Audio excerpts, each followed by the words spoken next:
This essay example, as well as thousands of others, is available in text format on our website for free and without registration. Simply Google IvyPanda Free Essays.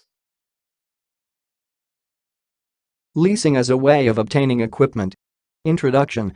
Leasing equipment is whereby a company or an individual obtains equipment for use and pays for the services derived from the use of the equipment as per the lease contract, while buying is where a company or an individual obtains equipment by paying for them first before use, and the ownership changes from the seller to the buyer.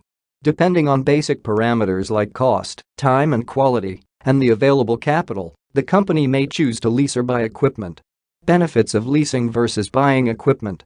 There are several benefits of leasing equipment as compared to buying equipment.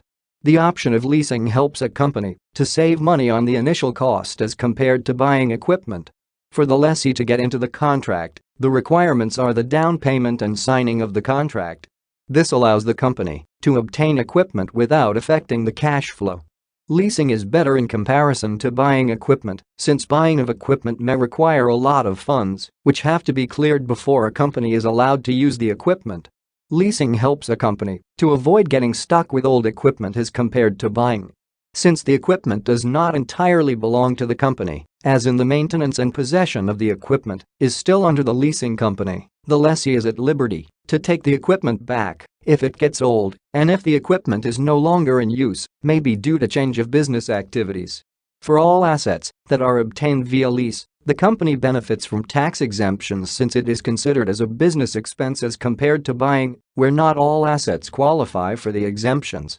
For example, in real estate, inventory bought for sale and properties bought from close relatives do not qualify for tax exemption. Due to flexibility of a lease, it is more useful for a new company that has no much capital since it is easier to obtain equipment as compared to when a company has to get into debts to obtain the equipment. This makes it easy to go for equipment with equivalent value of the available capital the company has at the moment, and if they need a more expensive one, the company will obtain it at a time when it has enough capital. When a company needs equipment that gets outdated in a short time, leasing is the best method to take, since if the equipment is bought, it will be the responsibility of the company to dispose it, which would likely happen at a throwaway price, hence the company will lose money. For any given company to perform well and in a cost-effective way, there should be a consideration for its capital. The amount of capital available is just but one of the factors that should determine whether equipment should be purchased or leased. Conclusion. Therefore, leasing as a way of obtaining equipment is better as compared to buying. For any given company, whether small or big, there is a need to consider its financial position and wise decision be made in order to increase productivity without necessarily getting into debts. The significant factor should be to get the equipment on site in time to ensure that production continues. This essay on leasing as a way of obtaining equipment was written and submitted by your fellow student.